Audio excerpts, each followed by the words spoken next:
একটা টিনও আমি 5 তারিখের পরে একটা টিনও আমি 5 তারিখের পরে লাগাই যাই। কোনো কিছু করি নাই, কোনো কিচ্ছু করি নাই। চূড়ান্ত বাড়ি আমার কাছে চুরমার করে দিচ্ছে। আপনাদেরকে অনুরোধ করে বলছি, আমার ঘর ভেঙে যাইছে লাগ, তাতে আমার আফসোস নাই। আপনাদের ঘর যেন টিকে থাকে সেই ব্যবস্থা করার জন্য আমি আসছি।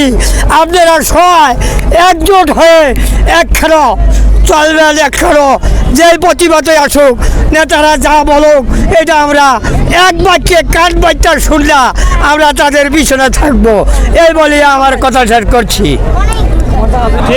বৈষম্য দূর করার জন্য উনি আসছে, উনি গরিবদের ঘর ভেঙে দিবে আর আরেকজন অট্টালিকায় থাকবে, এই বৈষম্য করার জন্য উনি আসে না।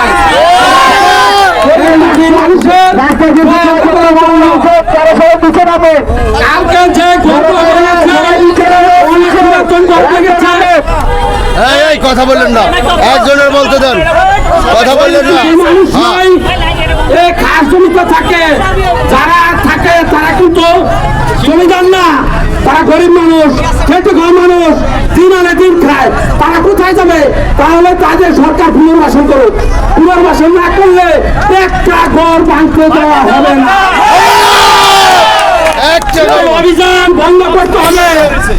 আমরা আমাদের গাজীপুর জেলা প্রশাসক মহোদয়ের কাছে আকুল আবেদন জানাচ্ছি, অনতি বিলম্বে আমাদের এই ভূমিহীনদের ঘর ভাঙার আদেশ স্থগিত করার জন্য বিশেষভাবে আমরা অনুরোধ জানাচ্ছি এবং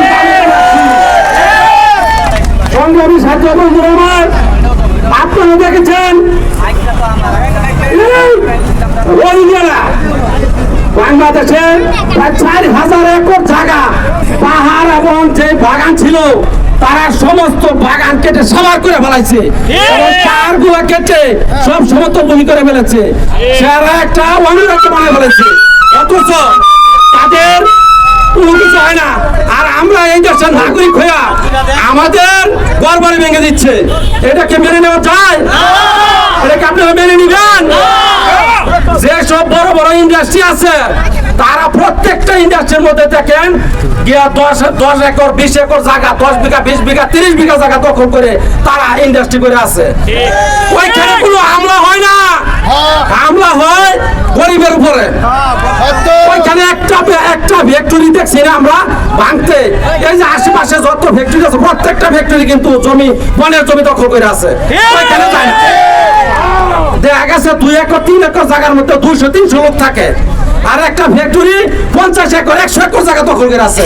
এই যে বড় বড় বেঞ্জিনের রিসোর্ট, এই যে পুলিশের আইজি ছিল বেঞ্জিন, ওনার যে রিসোর্ট কয়েকশো বিঘা জায়গা ওইখানে দখল করে কাজ জমি দখল করে আছে, ওইখানে বাইচুর চলে না। উনি দেশের বাইরে পলাতক, দেশের মানুষকে গুম খুন হত্যা করে এখনো বহাল তবিয়ত আছে, অথচ তার ব্যাপারে কোনো মামলা দায়ের হয় নাই, তার বিরুদ্ধে কোনো পদক্ষেপ নেওয়া না। পদক্ষেপ শুধু গরিব মানুষের উপর অত্যাচার, জুলুম নির্যাতন, এই জুলুম নির্যাতন মেনে যাওয়া যাবে না।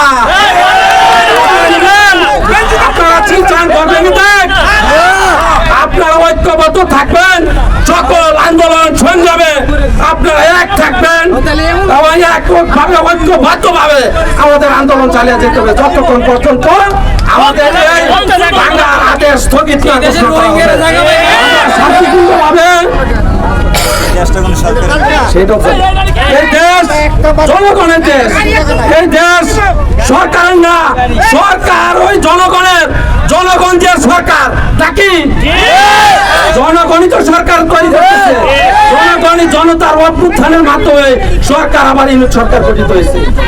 ডক্টর মোহাম্মদ ইউনূস কোনদিন উনিও গ্রামীণ ব্যাংকের লোন নিয়ে বহু লোক এখানে ঘর করছে, ওনার ব্যাংকের থেকে লোন নিয়ে, ওনার ব্যাংকের লোন গুলো কে পরিশোধ করবে? কে পরিশোধ করবে? আমরা আজকে এই মানববন্ধন কর্মসূচি করছি। আগামী দিনে আমরা আরো বৃহৎ কর্মসূচি ঘোষণা করব। আর বন বিভাগের কর্মকর্তাদের বলবো, আপনারা এই কথা বললেন না। কথা বললেন এদিকে। কথা বললেন না। বন কর্মকর্তাদের দৃষ্টি আকর্ষণ করে বলছি, সবাই বসেন। বন কর্মকর্তাদের দৃষ্টি আকর্ষণ করে বলবো, আপনারা আর একটি বড় ভাঙবেন না।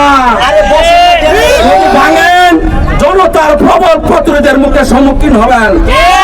চাই না সংঘাত, চাই না গরিব দুঃখী মানুষ যেখানে 40 বছর 50 বছর 70 বছর আবাসস্থলের মধ্যে বসবাস করতেছে, কিছু খালি জায়গায় গরিব দুঃখী মানুষ ঘর করে থাকে।